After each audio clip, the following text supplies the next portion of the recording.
திருவள்ளுவரின் பெருமலரடிகளை மனம் மொழி மெய்களால் நன்று வணங்கி சத்குருநாதரின் பேரருளால் நாம இன்னா செய்யாமை அப்படிங்கிற அதிகாரத்தை முடிச்சு இப்போ கொல்லாமை அப்படிங்கிற புதிய அதிகாரத்தை இன்று நாம படிக்க போகிறோம். இன்னா செய்யாமையே ரொம்ப அழகா முடிச்ச வள்ளுவர். யாருக்கெல்லாம் துன்பம் தேவையோ அவர்கள் துன்பத்தை செய்து கொண்டு இருக்கலாம். சிம்பிளான ஒரு மெசேஜ். நோயெல்லாம் நோய் செய்தார் மேலவாம் அப்படின்னு சொல்லி அதை முடிச்சார். நோய்ங்கிறது துன்பம் அப்படின்னு அங்க பார்த்தோம். யாருக்கு நோய் வரும், துன்பம் வரும் அப்படின்னு? நோய்னா உடலுக்கு வரும் நோய் மாத்திரம் நோய் கிடையாது. நமக்கு ஏற்படக்கூடிய அசௌகரியங்கள், துன்பங்கள் எல்லாமே நோய்ங்கிற ஒரு வார்த்தையினால குறிக்கப்படுது. இந்த நோய் எல்லாம் யாருக்கு வருது அப்படின்னா நோய் செய்தவருக்கு தான் வருதப்பா அப்படின்னு சொல்லிட்டார். அப்ப நோய் வேண்டான்னு யார் நினைக்கிறார்களோ அவர்கள் அந்த நோயை மற்றவர்களுக்கு செய்ய மாட்டார்கள் அப்படிங்கிற அர்த்தத்துல உன்னை பாதுகாத்துக் கொள்ள வேண்டும், துன்பத்திலிருந்து விடுபட்டுக் கொள்ள வேண்டும், துன்பம் ஏற்படாமல் இருக்க வேண்டும், வாழ்க்கை முழுவதும் இன்பமயமாக இருக்க வேண்டும் அப்படின்னு நீ நினைச்சியானா நீ யாருக்கும் கெடுதல் செய்யாதே, யாருக்கும் தீங்கு செய்யாதே, யாரையும் துன்புறுத்தாதே அப்படின்னு சொல்லியிருக்க. அடுத்த அதிகாரமாக கொல்லாமையை வைக்கிறோம். நமக்கெல்லாம் தோணும், இப்பதானே புலால் மறுத்தல் அதே விஷயத்தை தானே படிச்சோம். புலால் மறுத்தல்லையும் ஒரு உயிரை உயிர் செகுத்து உண்ணாமை நன்று அப்படின்னு தானே சொன்னார். திரும்ப என்னத்துக்கு கொல்லாமை அப்படிங்கிற அதிகாரத்தை மறுபடியும் போடுறார் அப்படின்னா அங்கேயே கூட ஒரு ப்ரீலூட் மாதிரி ஒண்ணு கொடுத்துடுறார். எங்க புலால் மறுத்தல், கொல்லாம் புலானை மறுத்தானை கைகூப்பி எல்லா உயிரும் தொழும் அப்படின்னு. புலாலை மறுப்பது மட்டுமே அவனை தொழுவதற்கு காரணமாக இருக்க முடியுமான்னா இன்னொரு வார்த்தை சேர்த்திருக்க, கொல்லான் அப்படின்னு. அவனும் கொல்லக்கூடாது, யாராவது கொன்று கொடுத்தால் அதை நான் தின்பேன்னு நினைக்கவும் கூடாது, ஆசைப்படவும் கூடாதுங்கிற ரெண்டு விஷயத்த அந்த ஒரு இடத்துலயே வச்சிடுறது. ஆனா அது பத்தல, வள்ளுவருக்கு அது சொல்லி பத்தல. அப்ப பத்தலைன்னா இன்னும் கொஞ்சம் இருக்கு விஷயம்னு அர்த்தம் இல்லையா? அப்போ ஒரு தனி அதிகாரத்தை நாம கொடுக்கணும். இந்த இந்த வெறும் புலாலுக்கு மட்டும்தான் ஒரு ஜீவன் கொல்லப்படுகிறதான்னு கொஞ்சம் ஆழமா யோசனை பண்ணி பார்த்தா அப்படி இல்லை. பல விஷயங்களுக்காக பலவிதமான ஜீவ ஹிம்சையானது இந்த உலகத்துல நடந்து கொண்டிருக்கு. இதையெல்லாம் பார்த்துதான் வள்ளலாருடைய இந்த ஜீவகாருண்யம் அப்படிங்கிற விஷயம் அவருடைய அனைத்து போதனைகளிலேயும் தலையாய போதனையாக ஜீவகாருண்யம் தான் இருந்திருக்கு. இது காரணம் என்ன அப்படின்னா, கொல்லுதல் அப்படிங்கிறது மிகப்பெரிய பாபத்தை ஏற்படுத்தக்கூடிய ஒரு விஷயமாக இருக்கிறது அறத்தின் வழியில் பார்க்கும்போது. இல்லைனாலும் சயின்டிபிக்கா பார்த்தாலும் கூட ஒரு உயிரை இன்னொரு உயிர் ஈஸியா கொன்னு தூக்கிட்டு போயிட்டே இருக்கலாம் அப்படின்னு வச்சிருக்கு அப்படின்னாக்க அந்த இக்கலாஜிக்கல் பேலன்ஸ் கூட இல்லாம போயிடும்.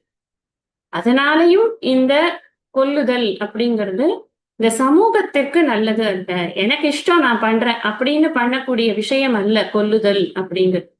கொல்லுதல்னா என்ன? Actually what is meant by கொல்லுதல் அப்படின்னு பார்த்தா, உடல்ல இருந்து உயிரை பிரித்து எடுப்பதுதான் கொல்லுதல். டெஃபினிஷன் கொல்லுதலுக்கு என்ன டெஃபினிஷன் தெரியாத விஷயமா இது? கொல்றதுன்னா உயிரை பிரித்து எடுக்கிறதுங்கிறது தெரியாதா? தெரியும். அந்த உயிருக்கு எவ்வளவு இம்பார்ட்டன்ஸ் இருக்குங்கிறத தெரிந்து கொண்டு அப்புறம் அதை பிரிச்சு எடுக்கிறது சரியா தப்பா, அது பிரிச்சு எடுக்கக்கூடிய சூழ்நிலை, பிரித்து எடுப்பவர், இதெல்லாம் கரெக்டா அப்படிங்கறத அப்போ தீர்மானம் பண்ணும் பொழுது அது பாபமா புண்ணியமா அப்படிங்கிறதும் அப்போதான் தீர்மானம் ஆகுது இல்லையா? உயிர்னா என்னன்னு தெரியும், உடல்னா என்னன்னு தெரியும், உயிர் இருப்பதனால்தான் உடல் இயங்குகிறதுன்னு எல்லாம் தெரியும். ஆனாலும் இந்த கொல்லுதல் என்பது ஏன் மோசமானது அப்படிங்கிறத புரிந்து கொள்வதற்கு பல காரணிகள் நமக்கு தேவைப்படுகிறது. கொலை என்பது துன்பம் தரக்கூடிய ஒரு விஷயம். நான் முன்னாடியே சொன்ன மாதிரி வெகுளாமையிலேயாகட்டும், இன்னா செய்யாமையிலேயாகட்டும், எங்கெல்லாம் நாம இந்த தீய வழக்கங்களை பார்த்து கொண்டிருக்கிறோமோ இந்த தீய விஷயங்கள் இன்னொருத்தரை தாக்குறதுக்கு முன்னாடி நம்மளைத்தான் தாக்குது. சேர்ந்தாரை கொல்லி அப்படின்னு ஒண்ணு படிச்சோம். எங்க படிச்சோம்? வெகுளாமை. அதை யாருக்கு அதை என்ன பண்புக்கு போட்டார் அப்படின்னு? சினம்ங்கிற பண்புக்கு போட்டார். இந்த சேர்ந்தாரை கொல்லிங்கிறது எது அப்படின்னா தீ அப்படின்னு. தீயவை தீய பயத்தலால் தீயவை தீயினும் அஞ்சப்படும். முன்னாடி படிச்சோம், இப்பதான் பார்த்தோம். இப்ப இந்த கொலை அப்படிங்கிறது துன்பத்தை தருகிறது. யாருக்கு? அவன் செத்து போயிடுவான். அப்புறம் துன்பமாவது இன்பமாவது அவனுக்கு ஒன்றும் தெரியாதுச்சு. துன்பத்தை யார் செய்கிறானோ அவனுக்கு தருகிறது. வள்ளுவர் வருத்தப்படுவது நீ அனுபவிக்க போகிற துன்பத்திற்காகத்தானே தவிர நீ கொடுக்கக்கூடிய துன்பத்தை பற்றி அவர் வருத்தப்பட்டு இதை எழுதல. நீ அனுபவிப்பியப்பா, இந்த துன்பத்திலிருந்து உன்னால் விடுதலையே பெற முடியாது. அதனால் இந்த கொல்லாமை என்ற விரதத்தை நீ கடைபிடித்துத்தான் ஆக வேண்டும் அப்படின்னு இந்த ஒரு முக்கியமான விரதத்தை கடைசியா வச்சிருக்க. விரதங்கள்லயே கடைசியா வச்சிருக்க துறவரவியல்ல. நம்ம இதுக்கப்புறம் வரப்போறது நிலையாமை, துறவு, மெய்யுணர்தல், அவா அறுத்தல், முடிஞ்சு போச்சு. வீடு பேருக்கு என்ன வேணுமோ அந்த 4 விஷயத்தை அடுத்தது சொல்லி வீடு பேருக்கு கொண்டு வந்து நிறுத்திடுவாருங்க. ஆனா அந்த வீடு பேருக்கு அடையறதுக்கு முன்னாடி மனசு இது எல்லாத்தையும் கரெக்டா இந்த விரதங்களை எல்லாம் புரிந்து கொண்டு நாம் கடைபிடித்தோம் என்று சொன்னால் அப்பொழுது மட்டும்தான் நமக்கு அந்த வீடு பேற்றை பற்றி புரிந்து கொள்வதற்கான, அதற்கு அடிப்படையாக இருக்கக்கூடிய அந்த நிலையாமையை பற்றி புரிந்து கொள்வதற்கான ஒரு அவகாசமே மனசுல ஏற்படும். இல்லைன்னா திருப்ப திருப்ப நான் சொல்றது மாதிரி மனசே அவைலபிளாவே இருக்காது. எப்ப பார்த்தாலும் உணவுக்காகவும் மற்ற விஷயங்களுக்காகவும் ஏதாவது ஒரு ஜீவஹிம்சையை செய்து கொண்டே இருக்கிற மனசுக்கு அமைதி இருக்காது. அமைதி இல்லாத மனதிற்கு விஷயங்கள் புரியாது. ஏனென்றால் மிக ஆழமான, நுணுக்கமான, நுண்மையான விஷயங்களாக இந்த அறநூல்கள் சொல்லக்கூடியதெல்லாம் இருக்கிறது அப்படின்னு பார்க்கணும். புலால் மறுத்தல்னு அங்க சொன்னது உணவுக்காக மட்டும் அப்படின்னு புரிஞ்சுக்கணும். உணவுக்காக வேண்டி ஒரு உயிரை நீ கொல்லக்கூடாது. இங்க கொல்லாமைங்கிற இடத்துல உணவுக்காக மட்டுமல்ல, கவனக்குறைவாக கூட நீ ஒரு ஹிம்சையை செய்யக்கூடாது. அதனாலதான் இந்த இவங்கெல்லாம் சமணர்கள்லாம் பெருக்கிக்கிட்டே போறது ரோட்ல. அவங்க காலால ஏதாவது மிதிச்சிட்டோம்னா என்ன பண்றது? சாதுர்மாசிய விரதம் அப்படிங்கிறத கூட எதற்காக சன்னியாசிகள் எல்லாம் கடைபிடிக்கிறார்கள், துறவிகள் எல்லாம் கடைபிடிக்கிறார்கள் அப்படின்னு சொன்னா, அந்த சமயத்துல இந்த ஜூலை டு செப்டம்பர் அப்ப மழை பெய்யக்கூடிய காலம். சின்ன சின்ன பூச்சிகள் எல்லாம் அப்பதான் வரும். இவர்கள் நடந்து போகும் பொழுது பரிவராஜகர்களாக இருப்பார்கள். அப்படி நடந்து போகும் பொழுது அவர்கள் கால்பட்டு மிதிப்பட்டு ஏதாவது ஜீவஹிம்சை ஆயிடக்கூடாதேன்னு ஒரு இடத்துல இருக்கிறதுங்கிற வழக்கம் அதனால ஏற்பட்டது. அப்படிதான் அதனாலதான் ஒரு இடத்துல 2 மாசம் 4 மாசம்னு அவங்க ஸ்டே பண்ணிட்டு அந்த சீசன் முடிஞ்சதுக்கு அப்புறமா அவங்க வேற வேற இடங்களுக்கு. இப்ப சன்னியாசிகளை பொறுத்தின வரைக்கும் ஒரு இடத்துல 3 நாளைக்கு மேல இருக்கக்கூடாது, அதிகபட்சம் 5 நாள், அதுக்கு மேல இருக்கவே கூடாது அப்படின்னு சாஸ்திரம் சொல்றது. எக்ஸப்ஷன் என்னன்னா இந்த டைம் மட்டும்தான். அதுக்கு காரணம் என்னன்னா, கவனக்குறைவாக கூட நான் இந்த பாபத்தை செய்து விடக்கூடாது அப்படின்னு. சரிங்க, நான் ஒரு பிரைம் மினிஸ்டரா இருக்கேன், இல்லைன்னா ஜட்ஜா இருக்கேன், இல்ல பிரசிடென்டா இருக்கேன். நான் ஒரு குற்றவாளிக்கு தீர்ப்பு சொல்ல வேண்டியிருக்கு. ஹேங்கிங் தான் தீர்ப்பு, வேற வழியே இல்லை. நான் எப்படி பண்றதா வேண்டாமா? கொலையா அது அப்படின்னு கேட்டேன். இதே வள்ளுவரே பொருட்பால்ல சொல்லுவார், அந்த வேந்தனாக இருக்கக்கூடியவன் தண்டனைக்காக அல்லது எதிரியாக இருக்கக்கூடியவனை வீழ்த்துவதற்காக கொலை செய்வது என்பது பாபத்தில் சேராது. நல்லா புரிஞ்சுக்க வேண்டிய விஷயம் என்ன அப்படின்னு சொன்னா, இல்லறத்தில் இருந்தால் இது போன்ற பாபங்களுக்கு நம்ம தீவினை அச்சம்ங்கிறதுல படிச்சாச்சு, தண்டனைகள் என்பது உண்டு அப்படின்னு. துறவியாக இருந்தால் எத்தகைய பாபத்திற்கும் அவனுக்கு எத்தகைய பாவமாக இருந்தாலுமே அவன் பண்ணக்கூடாது அப்படிங்கிறத புரிஞ்சுக்கணும். ஏன் காரணம் என்னன்னா, இந்த பாபத்திற்கான துன்பத்தை அவன் அனுபவிப்பதற்காக ஒரு பிறவி அவன் எடுத்து ஆக வேண்டி இருக்குமே. இவன் எதுக்காக பிறவி வேண்டாங்கிறதுக்காக தான் துறவு நிலையை அவன் நாடுகிறது.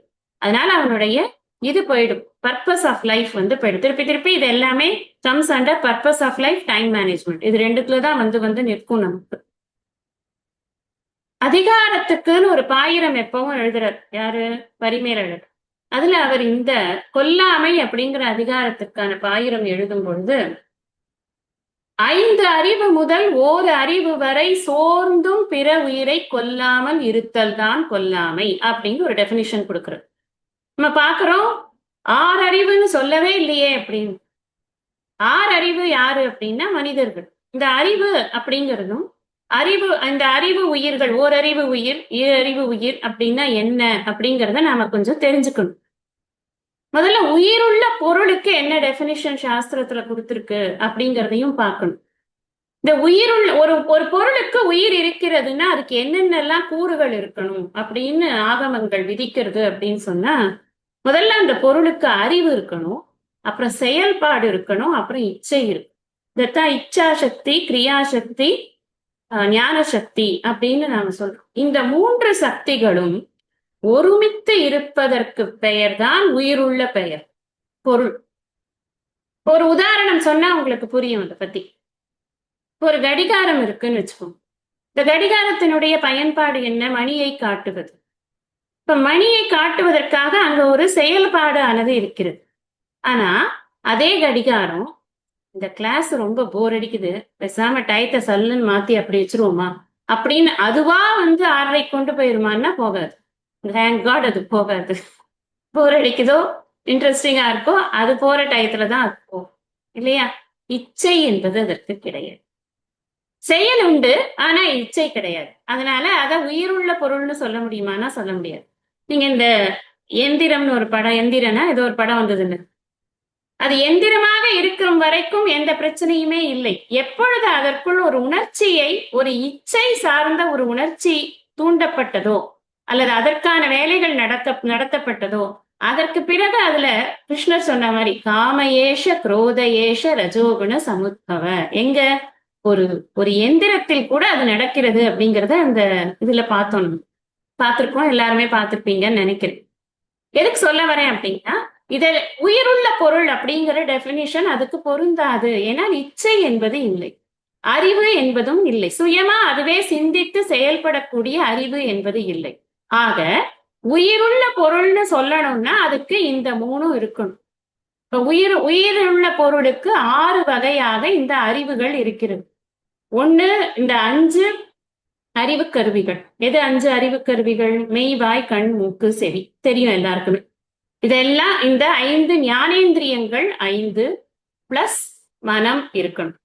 அதுதான் வந்து இருக்கிற உயிருள்ள பொருட்கள்லயே உயர்ந்த உயிருள்ள பொருளாக, அதாவது மனிதனாக கருதப்படுகிறது அப்படின்னு பார்க்கணும். இந்த மெய் மட்டும் வேலை செய்யும் பொழுது அது ஓரறிவு உள்ள உயிர். மெய்யும் வாயும் சேர்ந்ததுன்னா அதுக்கு ஈரறிவு. மெய்வாய் கண் அப்போ 3 அறிவு. மெய்வாய் கண் மூக்குன்னா 4 அறிவு. மெய்வாய் கண் மூக்கு செவி இதை எல்லாமே செஞ்சு 5 செஞ்சதுன்னா 5 அறிவு அப்படின்னு பார்க்கிறோம். விலங்குகள் பெரும்பாலும் விலங்குகள் எல்லாமே வந்து 5 அறிவு விலங்குகள் அப்படின்னு சொல்றோம். அதுலயும் சில விலங்குகள் இந்த மனம் மட்டும் சேரும் பொழுது மெய்வாய் கண் மூக்கு செவி பிளஸ் மனம், மனசஷ்டேந்திரியாணிச்ச அப்படின்னு பகவான் சொல்றார். அது 6வது இந்திரியமாக இருக்கிறது. அது மட்டுமல்ல, அது இந்திரியங்களுக்கெல்லாம் அது அரசனாக அது இருக்கிறது அப்படின்னு. என்னன்னா அதுதான், மனசு இல்லாம இந்த இந்திரியங்களால மட்டும் ஒரு விஷயத்த நம்மளுக்கு இச்சையை தூண்ட முடியாது. மனம் இருந்ததுனால்தான் அந்த இச்சை தூண்டுவது அப்படிங்கிறது ஏற்படுறது இல்லையா? இந்த மனம் என்பது முழுமையாக வளர்ச்சி அடைந்தது அப்படிங்கிறது மனிதனுக்குத்தான்.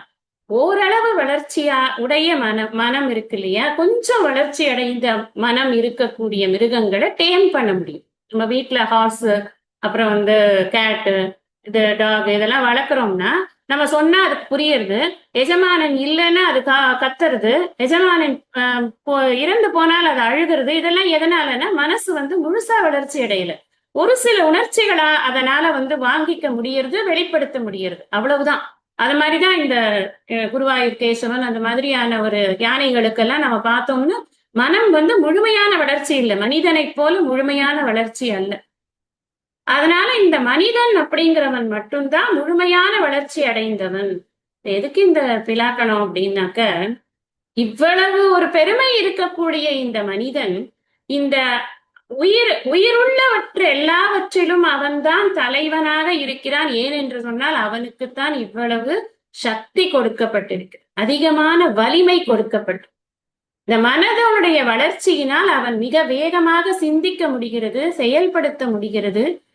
அவனால் அவனுடைய அறிவை நல்லதுக்கும் உபயோகப்படுத்த முடிகிறது, கெட்டதுக்கும் உபயோகப்படுத்த முடிகிறது. ஆகையினால இந்த ஆகமங்கள்ல என்ன சொல்றது அப்படின்னா, மனிதனுக்கு ஒரு தலைமை பதவி உயிர்கள்ல கொடுக்கப்படும். ஒரு தலைவனுக்கு என்ன வேலை? தனக்கு கீழே இருக்கிறவங்களை எல்லாம் பாதுகாக்கிறது தான் தலைவனுக்கு வேலை. இந்த கான்டெக்ஸ்ட் புரியுறது இல்லையா?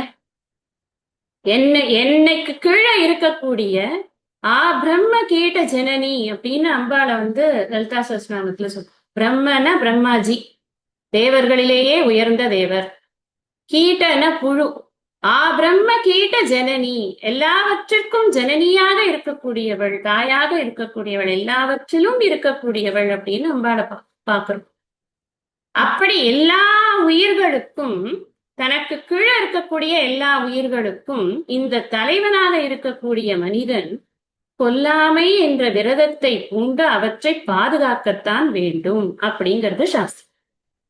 அதனாலதான் கொல்லக்கூடாது. எனக்கு ஒரு ரெஸ்பான்சிபிலிட்டி இருக்கு. எனக்கு அறிவை கொடுத்துதான் பகவான் படைச்சிருக்க. எனக்கு என்னோட கூட வாழ்வதற்காக பலவிதமான உயிரினங்களை படைத்திருக்கிறார். 84 லட்சம் யோனிகள் அப்படின்னு சொல்லியிருக்க. அப்ப எவ்வளவு ஸ்பீஷீஸ் இருக்கு. இது எல்லாத்தையும் நான் ஆச்சரியமாக பார்க்க வேண்டும், இறைவனின் படைப்பாக ஏற்றுக்கொள்ள வேண்டுமே தவிர அவற்றின் மீது வெறுப்பை கொண்டு அவற்றை இல்லாமல் செய்வது அப்படிங்கிறத நான் செய்யக்கூடாது. எக்ஸ்டிங்ஷன் அப்படிங்கிறதுக்கான ஒரு பவரை என்கிட்ட கொடுக்கல பகவான். நானா பண்ணேன்னா அது மகா பாவம் அப்படிங்கிறது சாஸ்திரம். கொலை, களவு, கள், காமம், சூது, இது எல்லாமே பஞ்சமா பாதகங்கள் அப்படின்னு பார்க்கணும். தலையாய பாபம் எதுன்னா இந்த கொலைதான் தலையாய பாபம் அப்படின்னு. இப்ப இந்த இதை எங்க வச்சிருக்க பாருங்க. இதுல இந்த விரதங்கள்னு நம்ம படிச்சோம். எங்கேந்து விரதங்கள்னு படிக்கிறோம்? முதல்ல இருந்து அருளுடைமையிலிருந்தே இந்த வாழ்க்கை முறையை தேர்ந்தெடுத்து துறவு வாழ்க்கை வாழ வேண்டும் என்று ஆசைப்பட்டு மெய்யுணர்தலை பெற வேண்டும் என்பதற்காக பயணிக்கக்கூடிய ஒரு ஜீவன் இல்லறத்தை முழுமையாக வாழ்ந்த பிறகு டைரக்டா வந்து மெய்யுணர்களுக்கு போக முடியாதுங்கிறதுனால ஒரு சில மனப்பக்குவங்களை பெற வேண்டும்ங்கிறதுக்காக அருளுடைமை, புலால் மறுத்தல், தவம், கூடா ஒழுக்கம், கள்ளாமை, வாய்மை, இது வெகுளாமை, இன்னா செய்யாமை, இதெல்லாம் விரதங்கள்ல தான் படிக்கிறோம். இந்த விரதங்கள்லயே இத கடைசியா வச்சிருக்க. ஏன்னா அதுக்கு பரிமேலழகர் என்ன சொல்றாருன்னா, ஏன் இப்படி கடைசியா வச்சாருன்னா, இதுவரைக்கும் சொல்லப்பட்ட விரதங்கள், இது சொல்லப்படாமல் விட்டு போன விரதங்கள், எத்தனையோ விரதங்கள் இருக்கு. எல்லாத்தையும் கொண்டு வந்து இங்க எழுதி வைக்க முடியாது. அதனால இவர் என்ன பண்றார், ரொம்ப ஸ்பெசிபிக்கா நீ கட்டாயம் கடைபிடிச்சே ஆகணும், அப்படி இல்லைன்னா உன் மனசு ரொம்ப பாழா போயிடும்ங்கிற அந்த ரொம்ப முக்கியமான விரதங்களைத்தான் இங்க எழுதியிருக்க. அதுல இது ரொம்ப முக்கியம் அப்படிங்கறதுனால இந்த விரதங்கள்ல இத கடைசியா வச்சு இதனுடைய முக்கியத்துவத்தை உணர்த்த முற்படுகிறார். ரெண்டாவது நம்ம பார்க்கணும், புலால் மறுத்தல் சொல்லிட்டு இதையும் சொல்லியிருக்காரு. அப்படின்னா ஒரு விஷயத்த 2 தடவை டீல் பண்ணறதுக்கு தேவை இருக்கு அப்படின்னா அதுக்கு 2 ஆங்கிள் இருக்கு அப்படின்னு நம்ம புரிஞ்சுக்கணும். இந்த எண்ணத்துக்காக இந்த கொல்லாமை, இப்ப நம்ம உணவுக்காக கொல்ல போறது இல்லை, இந்த இடத்துல கொல்றத பத்தி படிக்கல அப்படின்னா, நான் ஸ்ட்ரிக்ட் வெஜிடேரியன்க. நான் ஒரு இது கூட சாப்பிட மாட்டேன். முட்டை விட்டையெல்லாம் எதுவுமே நான் பக்கமே போவே மாட்டேன். நான் ஸ்ட்ரிக்ட் வெஜிடேரியன்னு சொன்னா அப்ப எனக்கு இந்த அதிகாரம் கிடையாது தானே அப்படின்னு நமக்கு தோணும் இல்லையா? புலால் மறுத்தல்லையே தோணலாம். இப்ப கொல்லாம எனக்கு 2 அதிகாரம், நான் எஸ்கேப், அப்பாடி 20 குறள் படிக்க வேண்டாம் அப்படி இல்லை. என்ன சொல்றாரு அப்படின்னா, நீ உனக்கு சாப்பாட்டுக்கு கொண்டிருக்க மாட்டேப்பா, உன்னுடைய கவனமின்மை காரணமாக ஏதாவது தீங்கு செய்யலாமே, செய்திருப்பாயே, அது என்ன தீங்கு அது அப்படின்னா. ரொம்ப ஸ்ட்ரிக்டா பார்க்க போனா நமக்கே வந்து கொஞ்சம் கஷ்டமா தான் இருக்கும் இந்த விஷயங்களை கேட்கறதுக்கு. ஆனா நாம ஒரே ஒரு விஷயத்துல சமாதானப்படுத்திக்கலாம். இது வந்து முற்றும் துறந்த முனிவர்களுக்காக சொல்லப்பட்டது. நாம வந்து இல்லற துறவிகளாக இருக்கிறோம், மனதளவில் துறவு ஏற்றுக்கொண்டிருக்கிறோம், அதனால கொஞ்சம் அப்படி இப்படி இருக்கோம்னுலாம் நம்மளை சமாதானப்படுத்திக்கலாமே ஒழிய, பட் ஸ்ட்ரிக்ட்லி ஸ்பீக்கிங் கொசுவை அடிக்கிறதோ கூட, கொசுவுக்கு மாட்டு வைக்கிறதுல இருந்து எல்லாமே நம்ம பண்ணக்கூடாத விஷயங்கள் தான். ஒரு பூச்சியை கூட நாம வந்து கொல்லக்கூடாது. அதுக்கு ஒரு காரணம் சொல்லி இருக்கு. என்ன அப்படின்னா, பொதுவா இந்த உயிர்களுக்கு வந்து எதுக்காக உடல் கொடுக்கறது நீங்க யோசிச்சு பார்க்கணும். உயிர்களுக்கு உடலை கொடுப்பதற்கான காரணம் என்ன அப்படின்னா, வினைகள் எல்லாத்தையும் அனுபவித்து அது கொஞ்சம் கொஞ்சமா வினைகளை எல்லாம் தீர்த்து கொண்டு வீடு வேற்றை அடைய வேண்டும். அதுதான் இறைவனுடைய திட்டம். அதுக்காக தான் இந்த உடல்களை எல்லாம் பலவிதமான உடல்களை கொடுத்து பலவிதமாக வினைகளை அனுபவிப்பதற்காக இந்த உலகத்தில் அந்த உயிர்களை வாழ விடுகிறார் அப்படின்னு பார்க்கிறோம். அப்போ இறைவன் என்னெல்லாம் கொடுக்கிறாராம், முதல்ல காலம்னு ஒரு விஷயத்த அந்த உயிர்களுக்கு வைக்கிறாராம். அது என்னன்னா, காலம் என்பது பிறவிக்கான காலம். இந்த பிறவி என்பது இத்தனை காலங்கள் இருக்க வேண்டும், இத்தனை மூச்சு உண்டு இதுக்கு, இத்தனை வருஷங்கள் இருக்க வேண்டும் அப்படிங்கிறத முன்னாடியே நிர்ணயம் பண்ணி கொண்டு வந்து ஒரு பிறவியை கொடுக்கிறது. அது மட்டுமல்ல, அந்த பிறவியில் அதற்கு சில நியமிக்கப்பட்ட வினைகள் இருக்கிறது. அந்த வினைகள் தான், அந்த செயல்களைத்தான் அது செய்ய வேண்டும். புலினா புலியோட வேலையை செய்யணும். புலி நான் மான் மாதிரி வாழறேனே ப்ளீஸ் அப்படின்னு கேட்கக்கூடாது. நம்ம கிருஷ்ணர் சொல்றதையே இங்கேயும் அப்ளை பண்ணணும். ஸ்வதர்மம் தான் பண்ணணும். யார் யார் என்னென்ன வினைகள் கொடுக்கப்பட்டு, நியதம் குரு கர்மத்துவம் சொன்னார் இல்லையா, யாருக்கெல்லாம் என்னென்ன வினைகள் கொடுக்கப்பட்டிருக்கோ அந்த வினைகளுக்குள்ளேதான் அவர்கள் வினையாட வேண்டும். அப்படித்தான் வினையாடி அந்த வினைகளை தீர்த்து கொள்ள வேண்டும். இதை தவிர அந்த வினைகளை அவர்கள் செய்வதற்கான அறிவு, அதற்கான திறமை, அந்த செய்வதற்கான இச்சை, இதை எல்லாத்தையும் கொடுத்துத்தான் இந்த உயிர்களை வாழ விடுகிறார் அப்படின்னு ஆகமங்கள் எல்லாம் இதை பத்தி சொல்கிறது. இப்ப இறைவன் நிர்ணயித்திருக்கிறார். இது இந்த கொசு ஒரு 3 months இருக்கணும், இந்த குட்டையில தான் இதோட முட்டை இருக்கணும், அந்த முட்டையில இருந்து இந்த கொசு வரணும், இது ஒரு 3 months இருக்கணும். நான் உட்காந்து பேட்டை வச்சு அந்த கொசுவை காலி பண்ணிடுறேன்னு வச்சுக்கோங்களேன். நான் அதோட வாழ்நாள்ல அந்த 3 monthsங்கிறத நான் சுருக்கிடுறேன். இந்த இந்த ஒரு அனுமதி எனக்கு இருக்கான்னா இல்லையா? இதை நான் செய்யறது தவறு. அது துறவிக்கு நிச்சயமாக தவறு. முன்னாடியே சொல்லியிருக்கேன் உங்களுக்கு நானு. துறவியானவர் துறவி எடுத்துக்கொள்ளும் பொழுதே அபயம் அப்படிங்கிற ஒரு விஷயத்த சொல்லித்தான் எடுத்துக்கிறது. எந்த ஒரு பூச்சியா புழுவோ எந்த விதமான விஷ ஜந்துவா இருந்தா கூட அதற்கு நான் தீங்கு செய்ய மாட்டேன். அது எனக்கு தீங்கு செய்தாலும் கூட நான் அதற்கு தீங்கு செய்ய மாட்டேன். அஹிம்சா பரமோ தர்மக அப்படின்னு துறவி ஒரு பிரதிஜையை எடுத்துக்கொண்டுதான் அந்த துறவு நிலையே அவர் அடைகிறார் அப்படின்னு பார்க்கிறோம். அதனால துறவியை பொறுத்தின வரைக்கும் ரொம்ப ரொம்ப ரொம்ப ஸ்ட்ரிக்ட் இருக்கு. இல்லறத்துல கொஞ்சம் எக்ஸ்கியூசஸ் இருக்கு, அவ்வளவுதானே தவிர்த்து. எக்ஸ்கியூசஸ் ஏன் இருக்கு அப்படின்னா, அவன் தன்னை பாதுகாத்துக் கொள்ள வேண்டிய தேவை இருக்கிறது. அவன் குடும்பத்தை நடத்துவதற்கு, தர்மத்தை செய்வதற்கு, அவன் மற்ற 3 இவர்களை எல்லாம் காப்பாற்றணும். இவர்கள் துறந்தார்க்கும் துவாதவர்க்கும் இறந்தார்க்கும் இல்வாழ்வான் என்பான் துணைனா. இவன் நான் அபயம் அப்படின்னு சொல்லிட்டு இவன் எல்லாம் என்ன வேணா பண்ணுங்க, யார் வேணா என்ன கடிக்கட்டும் அப்படின்னு இருக்க முடியாது இல்லையா? அதனால இல்லறத்திற்கு கொஞ்சம் எக்ஸ்கியூசஸ் இருக்கு, ஆனா துறவுக்கு கிடையாது அப்படிங்கிறத நாம நல்லா புரிஞ்சுக்கணும். சோ நான் அப்ப பண்ணலாமா, நான் இல்லறத்துல தானே இருக்கேன், நாமளும் குறைச்சுக்கிறது நல்லது. ஏன்னா அப்பதான் நம்மளால இந்த இந்த விஷயத்த நன்றாக உள்வாங்கிக் கொள்ள முடியும். கொல்லாமை என்பதை பூரணமாக கடைபிடிப்பது அப்படிங்கிறது இல்லறத்தில் கஷ்டமாக இருந்தாலும் முயன்ற வரை முயற்சி என்பது இருக்கத்தான் வேண்டும் அப்படின்னு பார்க்க. இங்க ராமாயணத்துல புத்திரகாமேஷ்டி யாகம் பண்ணணும் அப்படிங்கிறதுக்காக இந்த யாகசாலையை நீ சரி பண்ணணும். இந்த இடத்துல இந்த அந்த அவர் இது வரைக்கும் சொல்லுவார், அந்த ஆற்றங்கரையில அந்த ஓரத்துல இந்த திசையில இந்த இடத்துல யாகசாலை செய்யணும் அப்படின்னு எல்லாம் சொல்லுவார். இத்தனை தூங்கு வையி, அதை பண்ணு இதை பண்ணுன்னு எல்லாம் வசிஷ்டர் சொல்லும் பொழுது அதுல முக்கியமானது என்ன சொல்லுவார்கள் அப்படின்னு சொன்னா, அங்க நாம பண்ணக்கூடிய வேலைகள், நம்ம இப்ப ஒரு கம்பு நடுறோம்னு வச்சுக்கோங்களேன், அந்த கம்பு நடும் பொழுது அதற்கு அந்த கம்பு இந்த பூமிக்குள்ள போர்ச்சு அதுக்குள்ள ஏதாவது ஒரு பூச்சி இருந்து அது செத்து போனாலும் போகும். அதற்கெல்லாவற்றிற்கும் பிராயச்சித்தம் செய்து விட்டுத்தான் இந்த யாகசாலையை யாக பூஜையை நாம் தொடங்க வேண்டும்ங்கிறதெல்லாம் நம்ம ராமாயணத்துல படிக்கிறோம். அந்த மாதிரி எல்லாம் பேசிக்கிறாங்க அப்படின்னு சொல்லிட்டு அதற்கான பிராயச்சித்தங்கள் எல்லாம் பண்ணணும், அதுக்கேற்ற ஏற்பாடுகள் எல்லாமும் சேர்ந்து செய்யணும் அப்படின்னு. நமக்கு எவ்வளவு அறிவோடு இருந்திருக்கிறார்கள்னு பாருங்க. இவ்வளவு தூரம் யோசிச்சிருக்காங்க. சாதாரண விஷயம் இல்லை இது. இதை ஒரு லைட்டா எடுத்துக்க முடியாது. கொல்வது அப்படிங்கிறது. அவங்க யாருக்காக கவலைப்பட்டிருக்காங்க? பெரிய ஒரு வேலை பண்றாங்க. ஒரு பெரிய இந்த அரசனுக்கு புத்திரன் வேணும் அப்படிங்கிறதுக்காக ஒரு யாகம் பண்றாங்க. அதுல ஒரு சின்ன பாபம் கலந்துடுத்து அப்படின்னு சொன்னா அந்த அந்த யாகத்தினுடைய பயனானது சரியா கிடைக்காம போயிடுமேன்னு அந்த அளவுக்கு கான்சியஸ் லிவிங், அதுதான் நான் சொல்ல வர்றது. Very conscious living. எவ்வளவு தூரத்துக்கு நம்ம கான்சியஸா இருக்கோமோ அவ்வளவு தூரத்துக்கு நாம தர்மத்தை கடைபிடிக்க முடியும். தர்மத்தை கடைபிடிக்கிறதுக்காகத்தான் இத்தனை விஷயங்களும் சொல்றது. தர்மத்தை நம்ம மீறிட்டோம் அப்படின்னு சொன்னா அதுக்கப்புறம் நம்மளால அதை திருப்ப சரி பண்றதுங்கிறது reverse process is very difficult. அதனாலதான் ஆரம்பத்திலேயே ரொம்ப கேர்ஃபுல்லா இருக்கணும் அப்படின்னு சொல்றாங்க. இந்த அளவுக்கு நாம கொல்லுதல் அப்படிங்கிறதுல இருக்கக்கூடிய நுணுக்கமான விஷயங்களை எல்லாத்தையும் ஒரு முகவுரையாக நம்ம பார்த்தோம். இப்ப நம்ம முதல் குறளுக்குள்ள போலாம். அறவினை யாதெனில் கொல்லாமை கோரல் பிறவினை எல்லாம் தரும். இத அறவினை யாதெனில் கொல்லாமை கோரல் பிறவினை எல்லாம் தரும் அப்படின்னு படிச்சுக்கணும்.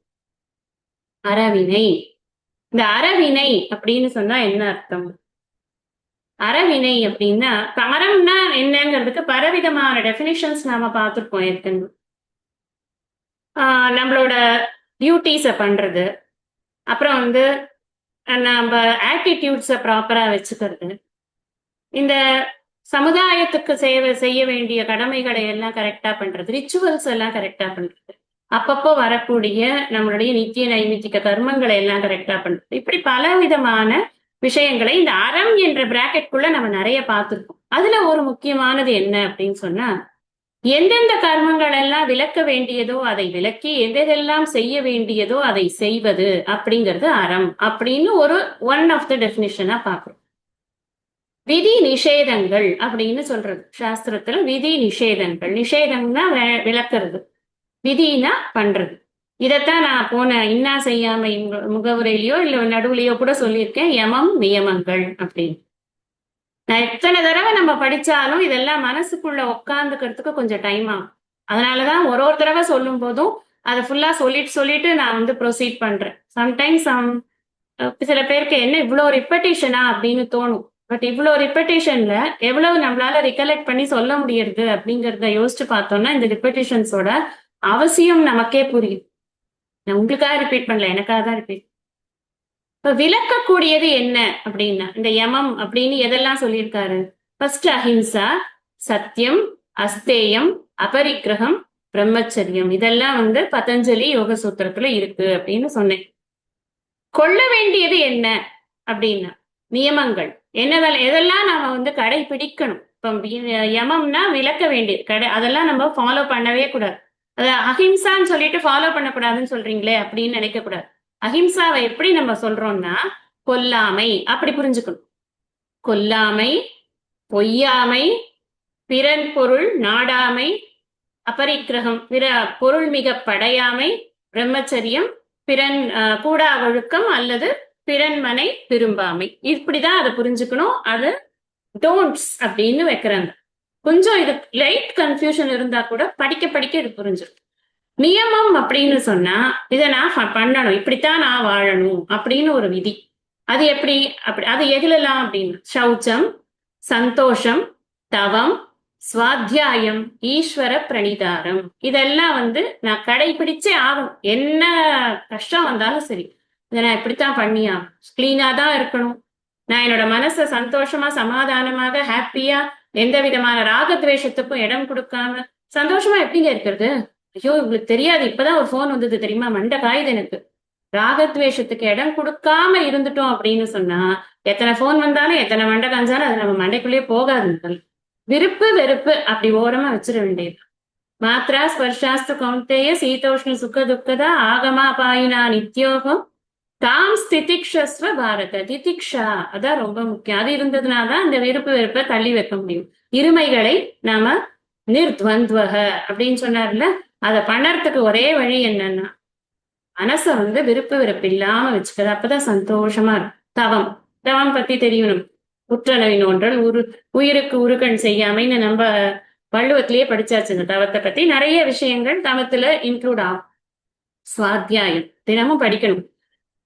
ஒரு ஸ்லோகமாவது அட்லீஸ்ட் தினமும் படிச்சே ஆகணும். கீதா மகாத்மியம் படிக்கிறச்சே நம்மளுக்கு தெரியும் ஒரு ஸ்லோகத்துக்கே அவ்வளவு மதிப்பா அப்படின்னு. படிக்கலாமே 10 ஸ்லோகம் தோன்றதா இல்லையா நமக்கே. ஈஸ்வர பிரணிதாரம், எல்லா வேலைகளும் ஈஸ்வரனுக்கே அர்ப்பணம் செய்து இறைவனை முன்னிறுத்தி காரியங்கள் செய்வது. அப்ப இதெல்லாம் கொள்ள வேண்டியது. இப்ப அறம் அப்படின்னு சொன்னா கொஞ்சம் டிவியேட் ஆயிட்ட மாதிரி நினைக்க கூடாது. எதுக்கு இதை சொல்றேன்னா அறத்தை பற்றி சொல்லிக் கொண்டிருக்கேன். இந்த கொள்ள வேண்டியதை விளக்க வேண்டியதுல கொள்ள வேண்டியதை கொண்டு விளக்க வேண்டியதை விளக்குவது, அதுதான் அறம் அப்படின்னு நாம இப்போ அறத்தை புரிந்து கொள்ள போகிறோம். இப்ப விளக்க வேண்டிய விஷயங்களை விளக்கி விடுவது. இதுல ஃபர்ஸ்ட் என்ன வச்சிருக்க? அஹிம்சா, ஹிம்சை பண்ணாத, ஹிம்சா யாரையும் ஹிம்சை பண்ண கூடாது.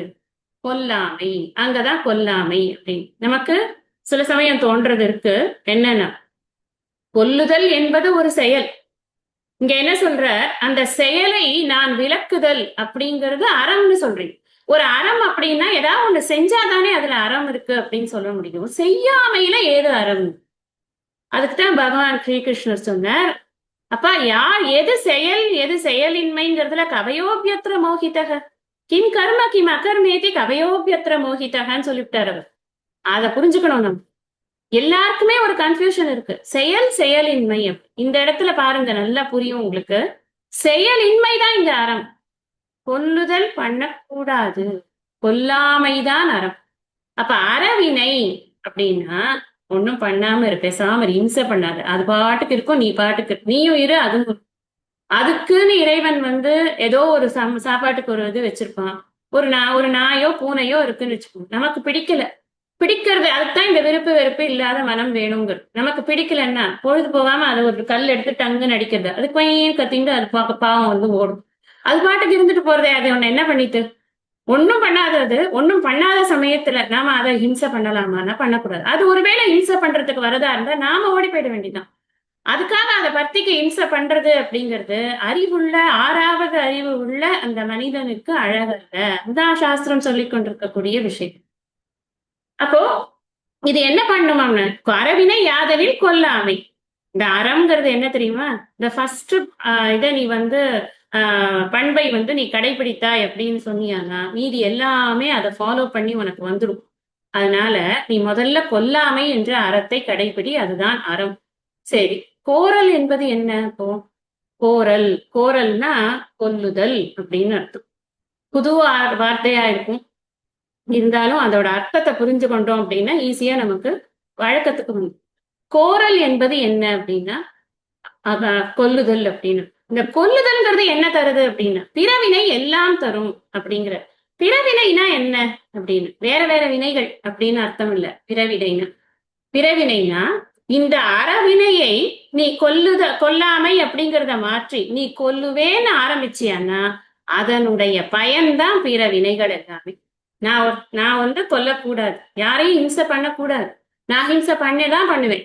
ஏன்னா என்கிட்ட இருக்கு, கட்டி இருக்கு, கட்டை இருக்கு, கல் இருக்கு, நான் எதையா ஒண்ணு போடுவேன், அடிப்பேன், ஏதோ ஒண்ணு பண்ணுவேன், நான் ஹிம்சை தான் பண்ணுவேன் அப்படின்னு நீ பண்ணினியானா அதனுடைய எஃபெக்ட் என்ன ஆகும் தெரியுமா? இது காசு.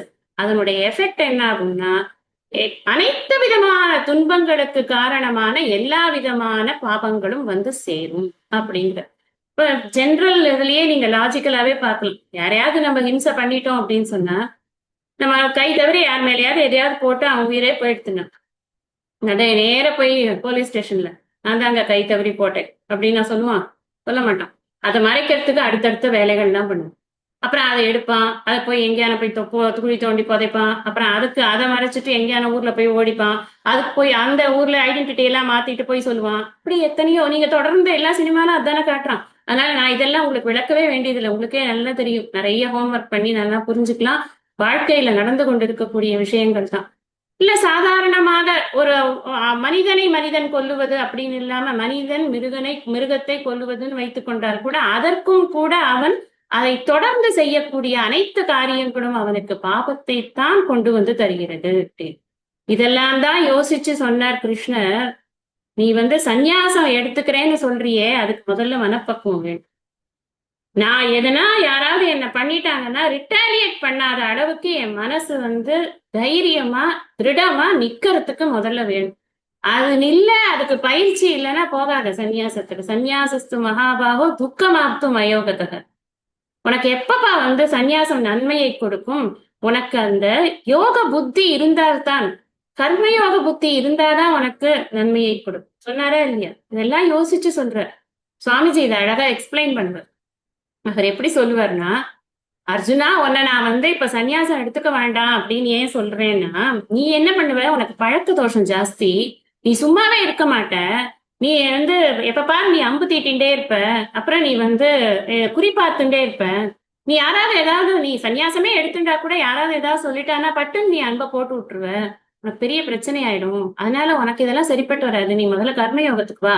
அதெல்லாம் இங்க நீ உழண்டு அடிபட்டு மிதிப்பட்டு உன்னோட மனசை நல்லா பக்குவப்படுத்த, அதுக்கப்புறம் பாத்துக்கலாம் நம்ம சன்னியாசத்தை பத்தி அப்படின்னு பகவான் அவனை அப்படியே அணைச்சு இந்த பக்கம் கூட்டிட்டு வர்றாரு அப்படின்னு சுவாமிஜி ரொம்ப அழகா சொல். உண்மைதானே இல்லையா? ஏன்னா அவனுக்கு இருக்கு அந்த க்ஷத்ரிய புத்தியானது அவனுடைய உள்ளத்தில் இருக்கிறது. அந்த வாசனாஸ் இருக்குல்ல, அது போகிற வரைக்கும் அது கம்ப்ளீட்டா ரசவர்ஜம் ரசோப்பியசிய பரம் திருஷ்டுவா நிவர்த்தத்தைன்னு சொன்னார் நமக்கு இதுல. சித்தப்பிரஜ நட்சத்திரம். அப்போ ரசவர்ஜம் ரசோபியஸ்யனே அதுக்கு காரணம், அதுக்கு என்ன இது ரீசன் சொல்லியிருக்காருன்னா பரம் திருஷ்டுவா நிவர்த்தத்தை. நீங்க அதை அங்க பார்க்கணும். நீ எப்ப மேலான அந்த பரம்பொருளை நீ அடைகிறாயோ அறிகிறாயோ அப்பொழுதுதான் இந்த ரசம் ரசவர்ஜம் எல்லாம் ஓடுறது நமக்கு. அது அடையறதுக்கு, அதை அறியறதுக்கு உனக்கு மனம் அவைலபிளா இருக்கும். அந்த மனசு அவைலபிலிட்டிக்கு உனக்கு கர்மயோகம் வேணும். அப்ப மரியாதையா கர்மயோகத்துக்கே வா. எவ்வளவு கனெக்ஷன் வைக்கிறாருன்னு பாருங்க. அதனாலதான் இங்க என்ன சொல்றாருன்னா, ஃபர்ஸ்ட் நீ பேசிக்கா அறத்தை கடைபிடி. கொல்லாமை என்ற அறத்தை நீ கடைபிடி. அப்பொழுதுதான் உன் மனமானது பல மற்ற விதமான பாவங்களில் மாட்டிக்கொள்ளாமல் தப்பி. சோ இது யாருக்கு ரொம்ப ரொம்ப முக்கியம்? இல்லறத்தானுக்கு முக்கியமா அப்படின்னா இல்லறத்தானுக்கு முக்கியம்தான். எப்போ நான் திரும்பவும் சொல்றேன், எல்லா இதுலயும் சொல்லியிருக்கேன், இந்த துறவரவியல் ஆரம்பிச்சதுல இருந்து சொல்லியிருக்கேன், இது வெறும் துறவிக்குத்தான் சொல்லப்பட்டது என்று நாம் எண்ணிக்கொள்ள வேண்டாம். துறவு மனநிலையில் பலனில் இச்சை இல்லாமல், பலனில் நாட்டம் இல்லாமல், நம்முடைய கடமைகளை விருப்பு வெறுப்பின்றி செய்து கொண்டு முக்திக்கு பாடுபட்டு கொண்டிருக்கக்கூடிய அனைத்து இல்லற சுரவிகளுக்கும் இது பொருந்தும். அதை நல்லா ஞாபகம் வச்சுக்கோங்க. அதை நான் எத்தனையோ வாட்டி ரிப்பீட் பண்ணிட்டேன், இப்பவும் இது திருப்பியும் அதை தான் சொல்றேன். அதனால அப்ப ஆனா வாட் இஸ் தி டிஃபரன்ஸ்? அப்போ துறவிக்கு கட்டாயம் நமக்கு பரவாயில்ல அப்படின்னு, நமக்கு பரவாயில்லன்னு நம்ம எடுத்துக்கல, கண்டிப்பா ஃபாலோ பண்ணணும் தான் எடுத்துக்கிறோம். பட் துறவிக்கு என்னன்னா, அவருக்கு டெபினிஷனே என்ன சொல்லியிருக்காரு? உயிர்க்கு ஒரு கண் செய்யாமை. அதுதான் துறவியோட டெபினிஷனே. அப்ப அந்த பை டெபினிஷன் என்ன ஆகுதுன்னா, துறவிக்கு இது ரொம்ப ரொம்ப கம்பல்சரி ஆயிடுது. அதனால துறவியானவன் கொல்லாமை அப்படிங்கிறது எல்லா அறத்தையும் உள்ளடக்கிய ஒரு அறமாக இந்த கொல்லாமையானது சொல்லப்பட்டது. இதுக்கு ஒரு அழகான பழமொழி சொல்லுவாங்க, யானை அடிக்குள்ள எல்லா அடியும் அடங்கும் அப்படின்னு. அதுக்கு என்னென்ன அர்த்தம்? யானையோட பெரிய இதுவா இருக்கும் இல்லையா, அதோட ஃபுட் பிரிண்ட், மீறி எல்லா மிருகங்களும் ஃபுட் பிரிண்ட்டும் அதுக்குள்ள அடங்கிடும். அப்போ பெருசா ஒரு விஷயத்த சொன்னா மற்ற அறங்கள் எல்லாம் அதற்குள் அடங்கும்ங்கிறதுக்காக இந்த கொல்லாமை என்பதை அறவினை யாதெனில் கொல்லாமை அப்படி ஒரு டெபினிஷனா கொடுத்துட்டாரு இல்லையா. இப்ப வாய்மை எனப்படுவது யாதெனில் யாதொன்றும் தீமை இல்லாத சொல்லல். எந்த தீமையுமே இருக்கக்கூடாது. இங்க சொல்ல போறாரு, அடுத்தது கொஞ்சம் தூரம் தள்ளியாச்சுன்னா சொல்ல போறாரு, வாய்மையை விட கொல்லாமைதான்ப்பா பெருசு அப்படின்னு. இங்க ஒருவர் இந்த கொல்லாமைக்கு வரைச்சு வாய்மையை இறக்கி கொல்லாமையை ஏற்றி விட்டுருவார். அதனால இதெல்லாம் என்னன்னா, ஒரு பண்பை விட இன்னொரு ஒரு விரதத்தை விட இன்னொரு விரதம் உசத்தின்னு காட்டுறது எதுக்குன்னா, அதனுடைய இம்பார்ட்டன்ஸ் புரிஞ்சுக்கணும் அப்படிங்கிறதுக்காக தான், வேற ஒண்ணும். அடுத்தது படிக்கலாம். பகுத்துண்டு பல்லுயிர் ஓம்புதல் நூலோர் தொகுத்தவற்றுள் எல்லாம் தலை. இது ரொம்ப காமன் ஃபேமஸ் குறள். ஆனா இதுல சில இன்சைட்ஸ் இருக்கு, ரொம்ப நுண்மையான சில விஷயங்கள் இருக்கு. மேலெழுந்த வாரியாக இதனுடைய அர்த்தம் ரொம்ப ரொம்ப சிம்பிளான அர்த்தம், எல்லாருக்கும் தெரியும். பகுத்துண்டு பல்லுயிர் ஓம்புதல் நூலோர் தொகுத்தவற்றுள் எல்லாம் தலை. இங்க எல்லா உயிர்களுக்கும் பகுத்து தன்னுடைய உணவை கொடுத்து அதை அவர்களும் அந்த உயிரினங்களும் வாழ்வதற்கு வழி செய்வது ஓம்புதல், அவர்களும் உயிரோடு இருப்பதற்கான ஒரு வழியை செய்வது. இது நூலோர் தொகுத்தவற்றுள் எல்லாம் தலை. நூலோர்னா யாரு? அறநூல்களை தொகுத்தவர்கள். அறநூல்களை தொகுத்தவர்கள். அவர்கள் தொகுத்த நூல்களிலெல்லாம் சொல்லப்பட்ட அறங்களில் தலையாய அறமானது எது அப்படின்னா, பகுத்து உண்டு பல்லுயிர் ஓம்புதல். இப்ப நமக்கு தோணும், ஒரு இல்லறத்தானுக்கு ரைட்டு, நீங்க எல்லாருக்கும் கொடுத்து சாப்பிடணும், பழியஞ்சி பாத்தும் உடைத்தாயின் வாழ்க்கை வழியஞ்சல் எஞ்ஞான்றும் இல் ஒப்பிடுக, ரொம்ப அண்டர்ஸ்டாண்டபிள். பாத்தூன் மரி இவனை பசி என்னும் தீப்பிணி தீண்டாது அப்படின்னு ரொம்ப அண்டர்ஸ்டாண்டபிள். இவன் கொடுத்து சாப்பிடணும் அப்படிங்கிறதுக்கு 2 இடத்துல சொல்லியிருக்கார். ஈகையில ஒரு இடத்துல சொல்லிட்டார், அந்த இல்வாழ்க்கையிலையும் ஒரு இடத்துல சொல்லியிருக்கார். சோ அதனால இல்லறத்தானுக்கு இந்த பகுத்துண்டு பல்லுயிர் ஓம்புதல் எல்லாம் ரொம்ப அண்டர்ஸ்டாண்டபிளா இருக்கு, கரெக்டா தான் இருக்கு, ரொம்ப பொருத்தமா கூட தான் இருக்கு. வாட் அபவுட் துறவி?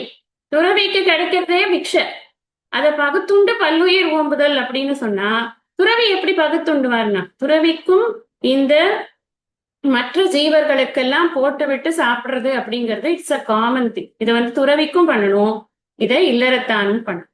அதனாலதான் இந்த பஞ்சமகா யஜ்யம் அப்படிங்கிறத இல்லறத்தார்கள் கட்டாயம் கடைபிடிக்க வேண்டியது. துறவிக்கு எப்பொழுதெல்லாம் தனக்கு ஒரு உணவு கிடைக்கிறதோ அப்பொழுதெல்லாம் வாய்ப்பு கிடைக்கும் போது அதை மற்ற ஜீவர்களுக்கு கொடுத்து சாப்பிடுவது. இது ரொம்ப மேலெழுந்த வாரியான அர்த்தம் அப்படின்னு பார்க்கிறோம். பொதுவா பசின்னு யார் இருந்தாலும் அது துறவியின் முன் இருந்தாலும் சரி, இல்லறத்தானின் முன் இருந்தாலும் சரி, விட்டுட்டு சாப்பிடக்கூடாதுங்கிறது நம்மளுடைய பண்பாடு. எப்படியாவது அந்த பசியை தீர்க்க வேண்டும். இது வந்து உண்டு அப்படின்னு சொன்னதுனால இந்த பசியோட கனெக்ட் பண்ணி கொஞ்சம் சிந்திக்கிறோம், அவ்வளவுதான்.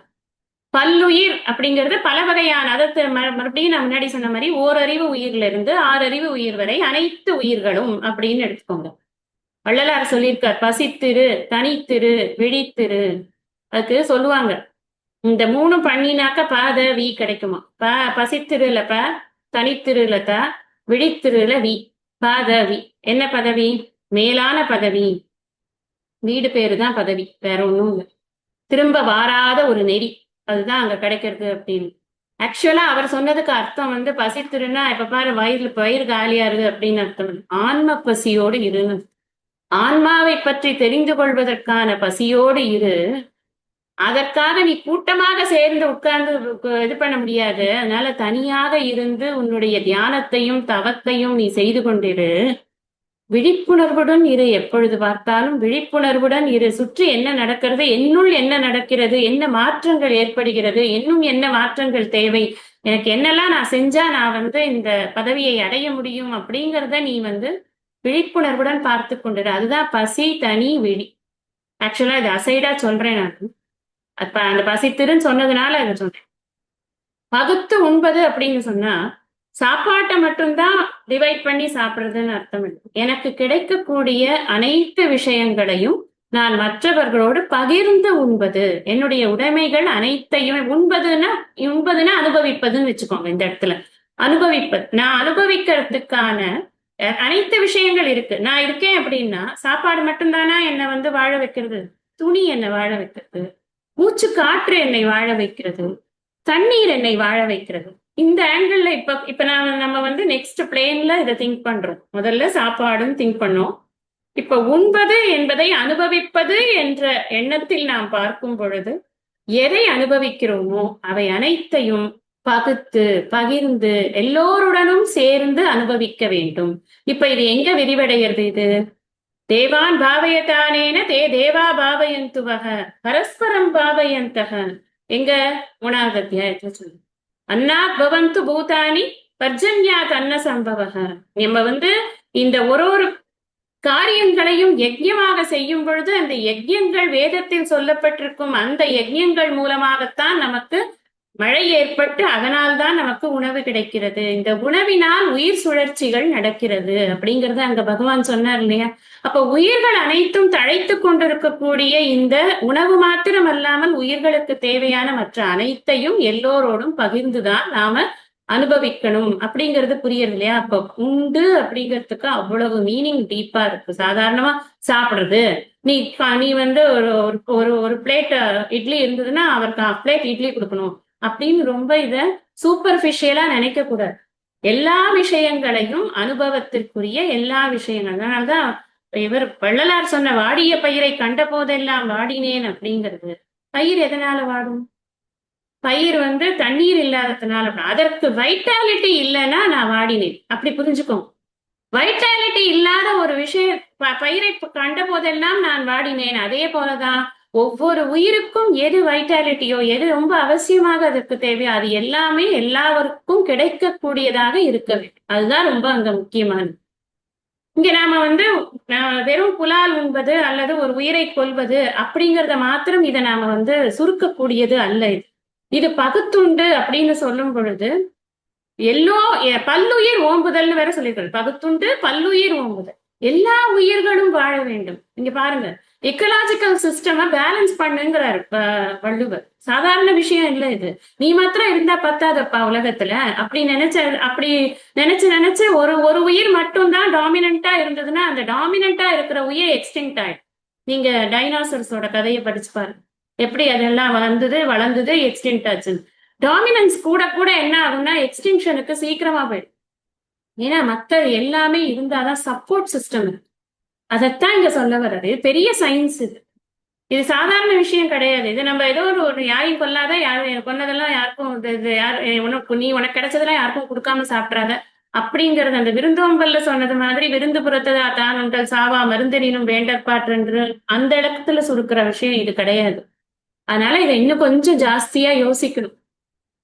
இப்ப நம்ம வந்து எத்தனையோ பேர் வந்து லெதர் பர்ஸ் யூஸ் பண்றோம், பெல்ட் யூஸ் பண்றோம், பைகள், லெதர் பேக்ஸ் ரொம்ப ஆசையா இருக்கு நமக்கு. இப்ப தெரியுமா பிரீமியம் லெதர் அப்படின்னு போடலாம், ரொம்ப நல்லா இருக்கு இது. அதுக்கு நீங்க நம்ம ஒரு நாளாவது யோசிச்சு பட்டு புடவை எடுத்துக்கோங்க, பெஸ்ட் சில்க் சாரி நமக்கு. அப்படி ஒரு ஆர்ட் கிராஃப்ட்ஸ்மேன் அவ்வளவு இருக்கு இதுல, எனக்கு அப்படி ஒரு ஜரிகை எல்லாம் இருக்கு. ஒரு நாளாவது யோசிப்போமான்னாக்க அது பாக்கச்சே, யாரையும் நான் கில்ட்டுக்கு கொண்டு வரல, பொதுவாக சொல்றேன்.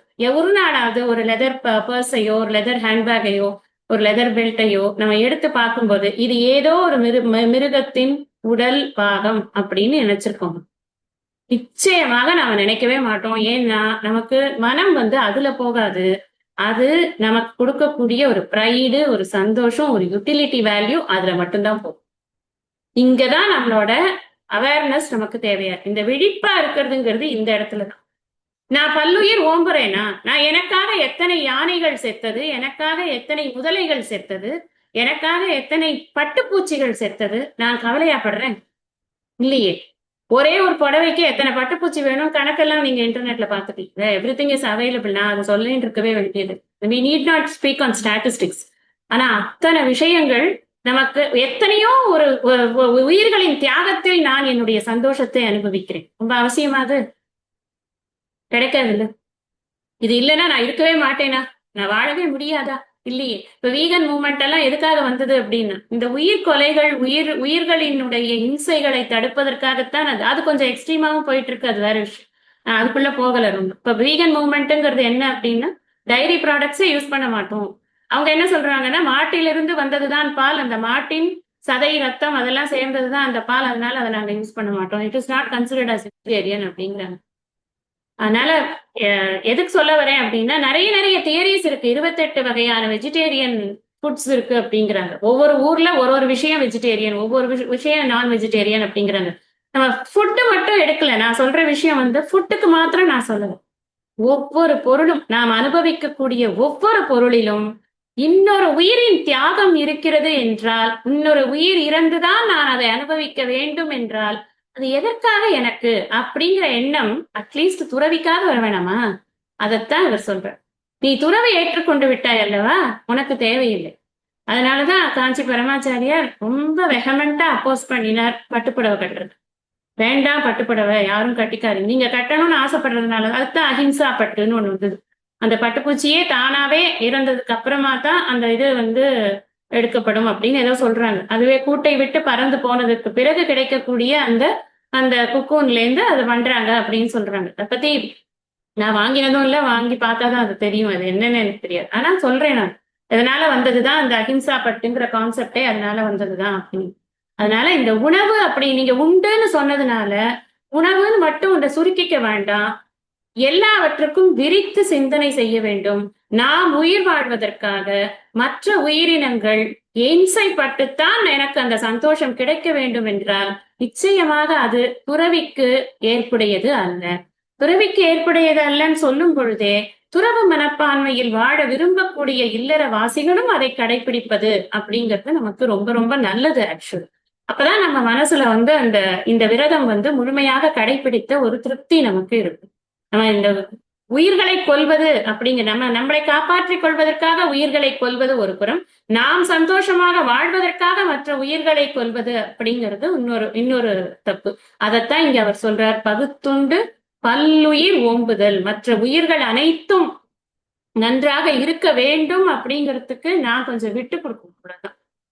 நான் எனக்கு கொஞ்சம் வந்து ஆசைகளை குறைத்து கொண்டு, நான் ஆடம்பரங்களை எல்லாம் குறைத்து கொண்டு, நான் எனக்கு தேவையானவற்றை மட்டும் நான் வாங்க பழகினேன்னு சொன்னாலே பாதி உயிர் மிஞ்சிரும் இந்த உலகத்து. வேற ஒன்றும் பெருசா நான் பண்ணிட்டு இருக்க வேண்டியதில்லை. ஏன்னா இதை ஏன் இங்க சொல்றாரு, அடுத்தது என்ன சொல்ல போறாரு பாருங்க. அடுத்தது நிலையாமைக்கு வர்றார், அடுத்த அதிகாரம். நிலையில்லாத வாழ்க்கையை முதலில் ஒரு துறவியானவன் புரிந்து கொள்ள வேண்டும். அந்த நிலையற்ற வாழ்க்கையில் நிலையில்லாத பல பொருட்களுக்கு ஆசைப்பட்டு நாம் அந்த பொருட்களுக்காக மற்ற உயிரினங்களை ஹிம்சை பண்ணுவது, அதை அனுபவிப்பதற்காக நான் உயிரினங்களை ஹிம்சை பண்ணுவது என்பது தவறு. அதுதான் இங்கிலீஷ். நான் வந்து நிலைத்த விஷயம் எது அப்படின்னா, புண்ணிய பாபங்கள் தான் அடுத்த பிறவிக்கு, even even if he gets another பிறவி, புண்ணிய பாபங்கள் தான் அவனோட போக போறோம். முன்னாடியே சொல்லியிருக்கேன், 3 விஷயங்கள் தான் போகும்: கற்ற கல்வி, செய்த புண்ணியம், பாவம். இப்ப இதுக்கு நாம உழைக்காம, அதை விட்டுட்டு நான் வந்து இங்க வாழக்கூடிய நேரத்தில் நான் எனக்கு கிடைக்கக்கூடிய சந்தோஷங்கள் ரொம்ப முக்கியமா.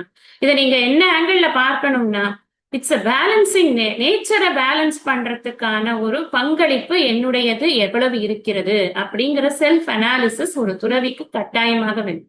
நான் எனக்கு என்னோட இது வந்து இப்படிதான் டெக்கரேட் ஆயிருக்கணும், இந்த மாதிரியான ஒரு ஆர்டிஃபேக்ட்ஸ் தான் இருக்கணும்னா, அதுக்கு நான் என்னென்ன ஒரு மரத்தை கொல்லுவதாக இருக்கட்டும், நன்றாக வளர்ந்த தானாக பட்டு போகாத ஒரு மரத்தை கொன்று அந்த மரத்திலிருந்து ஒரு விஷயத்தை செய்யறதாக இருக்கட்டும், எப்படி ஆனாலும் ஒரு விஷயத்தையும் தான் ஓரறிவிலிருந்து 5 அறிவு வரைன்னு சொல்லியிருக்கேன்.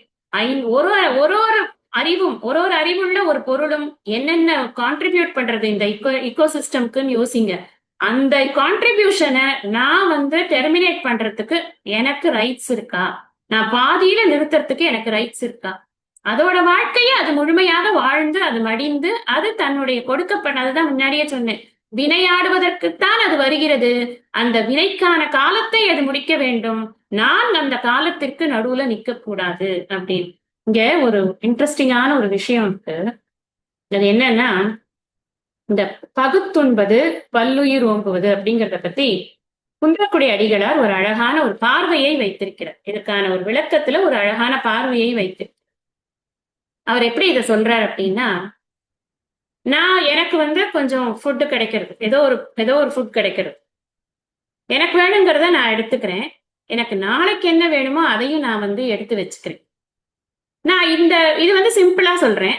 அதே மாதிரி நான் அடுத்த வாரத்துக்கு, அடுத்த மாசத்துக்கு, அடுத்த வருஷத்துக்குன்னு நான் வந்து ஹோர்டிங் பண்றேன், அதாவது பதுக்குறேன். இப்ப நான் பதுக்குற போது நான் என்ன பண்றேன்னா, நான் என்ன நினைக்கிறேன்னா, எனக்கு இல்ல, அதுக்காக தானே நான் எடுத்து சேர்த்து வைக்கிறேன். ஆனா உண்மையிலே நடக்கிறது என்னன்னா, ஏதோ ஒரு ஜீவனுடைய பசி ஜாஸ்தியாகுது இந்த உணவு இல்லாததுன்னு. அப்ப என்ன ஆகுது அப்படின்னா, இன்னொரு உயிரின் உணவை நான் பறிக்கிறேன். எனக்காக நான் பதுக்கும் பொழுது இன்னொரு உயிரின் உணவை நான் பறிக்கிறேன். அது அந்த உயிரை மறைமுகமாக கொல்வதற்கு சமம் அப்படின்னு அழகா ஒரு விளக்கம் கொடுக்கிறது. பொதுவா அருளாளர்கள் எல்லாம் சொல்லக்கூடிய விளக்கங்கள் எல்லாத்தையும் நம்ம அப்படி எடுத்து மைண்ட்ல போட்டு பார்க்கணும். நமக்கு சில விஷயங்கள்ல அப்பதான் புது இன்சைட்ஸ் வரும். ஓ, இப்படி ஒரு ஆங்கிள் இருக்கா இதுக்கு திங்க் பண்றதுக்கு, நான் வாங்கி வைக்கிறது. இப்ப நீங்க இதுக்கு ஒரு நல்ல எக்ஸாம்பிள் என்னன்னா, கொரோனா டயத்துல இது கிடைக்காது, நாளைக்குல இருந்து எதுவும் இல்லைன்னா இந்த டைம் ஃபிளட் டைம் யோசிச்சு பாருங்க. எல்லாரும் போய் கடையில போய் தேவையானதெல்லாம் தனக்குன்னு வாங்கி வச்சுக்குவாங்க. இப்ப யாரோ ஒருத்தருக்கு அந்த தேவைக்கு கிடைக்காம தானே போகும். எல்லாருக்கும் ஒரு பிரெட் இருந்தா கூட ஓகே தானே. ஏன் 2 பிரெட் 4 பிரெட் வாங்கி வச்சுக்கணும்? என்ன அதுக்கப்புறமா இந்த 4 பிரெட் அவங்களுக்கு 4 நாளைக்கு வரும். ஒரு பிரெட்டே இல்லாம அடுத்த நாளே செத்து போறவன் எவனோ ஒரு தற்பானே. யோசிக்கிறதே கிடையாது. மைண்ட் வந்து சுத்தமா திங்க் பண்றதே கிடையாது. இதைத்தான் அவர் யோசிச்சு சொல்ற. இந்த பகுத்துண்டு அப்படிங்கிறது எனக்கு எனக்கு எனக்கு எனக்குன்னு அந்த கிரீடினஸ் வேண்டாமப்பா. உன் கிரீடினஸ்னால என்ன ஆகுதுன்னா, இன்னொரு உயிருக்கு வந்து உணவு கிடைக்காததுனால உயிர் போயிடுறது. இது இன்னொரு ஆங்கிள். நான் 2-3 ஆங்கிள் சொல்லியிருக்கேன் உங்களுக்கு, அதை வந்து திங்க் பண்ணி பாருங்க.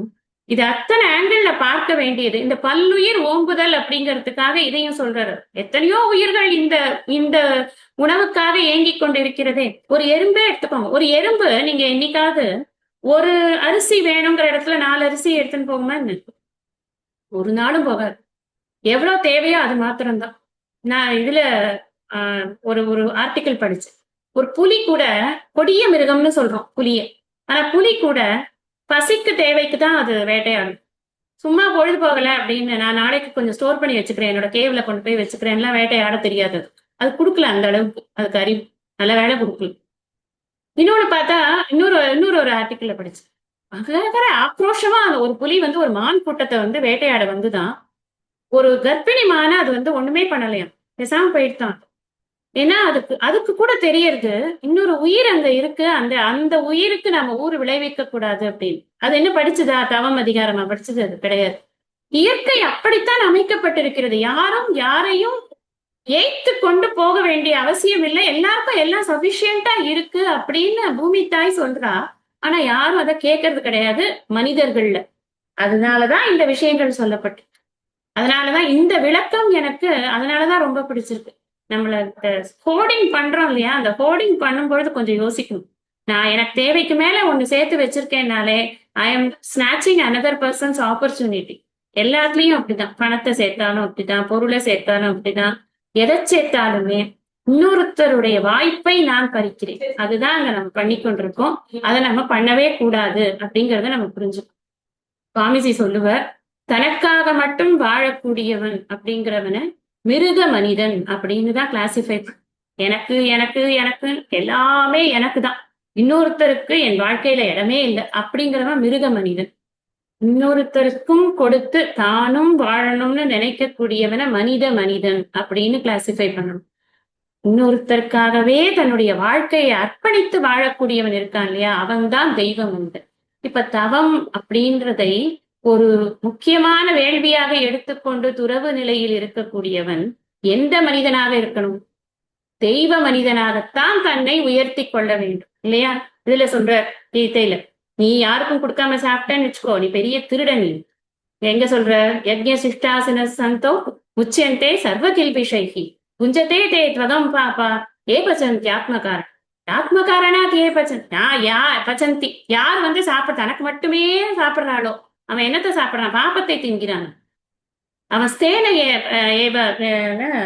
ஆமா, அவன் வந்து ஒரு திருடனப்பா அப்படின்னு அடுத்ததுல சொல்றான். இப்போ இது என்ன சொல்ல வருது அப்படின்னு சொன்னா, இந்த இந்த குறளை பொறுத்தின வரைக்கும் என்ன சொல்ல வருதுன்னா, உனக்கு என்று மட்டுமே நினைக்காதே, பகுத்து உண்டு. அதாவது இங்கு இருக்கக்கூடிய எல்லா வளங்களையும் அனைவருக்கும் பிரித்து கொடுத்து நீ எல்லோருடனும் சேர்ந்து இருக்க வேண்டும். அப்படி மற்றவருக்கு கெடுதல் பண்ணுவது அப்படிங்கிறது ரொம்ப சுலபம். இன்னொரு உயிரை வந்து வாழ விடாமல் பண்ணுவதுங்கிறது சுலபம். ஒரு உருவாக்க முடியுமா நம்மளால? ஒரே ஒரு உயிரை நம்ம உருவாக்கி காட்ட முடியுமா? இதுல சொல்றாரு இல்லையா, ஒரு சுபாஷிதத்துல வரும், பரோபகார புண்ணியானாம் பாப்பானாம் பரபீடனம். எது நீ வந்து மத்தனுக்கு பாவம் எது கஷ்டம் கொடுக்கறல்ல, அதுதான் இருக்கிறதுலே பெரிய பாவம். நீ இன்னொருத்தனுக்கு உதவி செய்யறிய, அதுதான் பெரிய புண்ணியம். நீ உன்னால உருவாக்கவே முடியாது, எந்த உயிரையும் உன்னால உருவாக்க முடியாது. ஆனால் அது உயிர் சஸ்டெயின் பண்றதுக்கு நீ ஹெல்ப் பண்ண முடியும். அதனாலதான் அதுக்கு புண்ணியம்ன்ற ஒரு விஷயத்த கொடுக்குறாரு பகவான், இல்லைன்னா கொடுக்க மாட்டார். ஏன்னா அந்த சஸ்டெனன்ஸுக்கு என்னோட கான்ட்ரிபியூஷன் இருக்கிறதுக்கு வாய்ப்பு இருக்கு. எனக்கு ஒரு வாய்ப்பு கொடுக்குற, என்னால ஒரு ஒரு பசியோட இருக்கக்கூடிய ஒரு பூனைக்கு பால் வைக்க முடியும், பூனையை உருவாக்க என்னால முடியாது. அதனாலதான் அந்த அந்த அந்த புண்ணியம்ங்கிறத நம்ம கரெக்டா புரிஞ்சுக்கணும். எந்த இடத்துல நான் வந்து புண்ணியத்தை சம்பாதிக்க முடியுமோ அந்த இடத்துல நான் புண்ணியத்துக்கான வேலைகளை நான் செய்து. அதனாலதான் அறவினை என்பது அப்படிங்கிறச்சு அங்க புண்ணியம் என்பதும் ஒரு அர்த்தமாக இருக்கு, எடுத்துக்கொள்ளலாம். அதனால இது ரொம்ப முக்கியமான விரதம். இந்த கொல்லாமை அப்படிங்கிறது ரொம்ப ரொம்ப முக்கியமான விரதம்.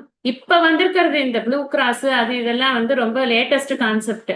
ஆனா ரொம்ப எங்க எப்ப எழுதியிருக்க, 2000 வருடம் முன்னாடி இதை எழுதியிருக்கார். இதற்கு முன்னாடி எத்தனையோ ஆண்டுகள் முன்னாடி பகவான் ஸ்ரீ கிருஷ்ணர் சொல்லிட்டார். அதுக்கு முன்னாடி வேதத்தில் சொல்லப்பட்டிருக்கிறது, ந ஹிம்சியா, யாரையும் ஹிம்சை பண்ணாத அப்படின்னு. இப்ப பாத்துக்கோங்க, நம்மளோட ரூட்ஸ் வந்து ரொம்ப ஸ்ட்ராங். அதனால இதை நாம புரிந்து கொண்டோம் அப்படின்னா இந்த அதிகாரம் இன்னும் நிறைய இருக்கு. நம்ம இந்த அதிகாரம் வந்து இன்னும் நிறைய பல அழகான விஷயங்களை நமக்கு விரித்து காட்ட போகிறது. அது எல்லாத்தையும் நம்ம வரக்கூடிய வாரத்துல நாம வந்து படிக்கலாம். இன்னைக்கு இந்த அளவுக்கு நான் இந்த வகுப்பை நிறைவு செய்ய விரும்புகிறேன்.